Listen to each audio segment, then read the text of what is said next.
ಬರೆದು ಕರ್ನಾಟಕದ ಇತಿಹಾಸದಲ್ಲಿ ರಾಜಕಾರಣದ ಇತಿಹಾಸದಲ್ಲಿ ಇಡೀ ಅಧಿಕಾರಿಗಳು ಕರ್ನಾಟಕ ರಾಜ್ಯದ ಒಬ್ಬ ಆಫೀಸರ್ ಈ ರೀತಿ ಫೇಸ್ ಮಾಡ್ತಿದ್ದಾರೆ.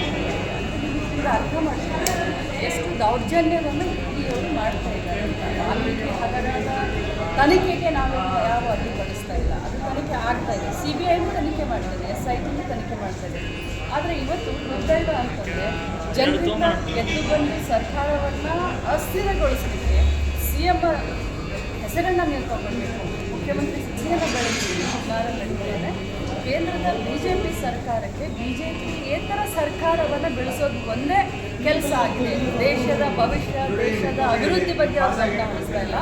ಜನರಿಂದ ಗೆದ್ದು ಬಂದಂಥ ಪ್ರಜಾಪ್ರಭುತ್ವದ ಸರ್ಕಾರಗಳನ್ನು ಬೆಳೆಸೋದು ಒಂದೇ ಅವರ ಹವ್ಯಾಸ ಆಗಿದೆ. ನಮ್ಮ BJP ಹೇಳ್ತಾ ಇರುವಂಥದ್ದು ತನಿಖೆ ನಡೀತಾ ಇದೆ, ತನಿಖೆ ಮುಗಿಲಿ, ಯಾರು ತಪ್ಪಂತರು ಅನ್ನೋದು ಗೊತ್ತಾಗುತ್ತೆ, ತನಿಖೆಗೆ ಯಾಕೆ ಕಾಂಗ್ರೆಸ್ ಹೆದರಬೇಕು ಅನ್ನುವಂಥ ಮಾತನ್ನು ಹೇಳ್ತಾ ಇದ್ದಾರೆ. ತನಿಖೆಗೆ ಕಾಂಗ್ರೆಸ್ ಯಾವತ್ತೂ ಹೆದರಿಲ್ಲ, ಇವತ್ತಿಂದಲ್ಲ. ನಮ್ಮ ಪಕ್ಷಕ್ಕೆ 132 ವರ್ಷದ ಇತಿಹಾಸ ಇದೆ. ನಾವು ಬ್ರಿಟಿಷರಿಗೆ ಹೆದರಲಿಲ್ಲ, ಇವ್ರಿಗೆ ಹೆದರ್ಬೋದು. ನಾವು ಒಂದೇ ಮಾತನ್ನು ಹೇಳಲಿಕ್ಕೆ ಬಯಸ್ತೇನೆ, CM ಅವರ ಹೆಸರನ್ನು ಹೇಳಿ, ಇಲ್ಲ ಅಂದರೆ ನಿಮ್ಮನ್ನು ಅರೆಸ್ಟ್ ಮಾಡ್ತೀವಿ, ನಿಮ್ಮನ್ನು ಜೈಲಿಗೆ ಹಾಕ್ತೀವಿ, ನಿಮ್ಮ ಪರಿವಾರವನ್ನು ಈ ಮಟ್ಟಕ್ಕೆ ಟಾರ್ಚರ್ ಮಾಡಿದ್ರು ಅಂತ ಒಬ್ಬ ಆಫೀಸರ್ನ ಹೆದರಿಸ್ತಾರೆ ಅಂತಂದರೆ ಹೇಯ ಕೃತ್ಯವನ್ನು ಮಾಡಲಿಕ್ಕೆ ಕೂಡ ಹಿಂದೆ ಸರಿತಾ ಇಲ್ಲ BJP.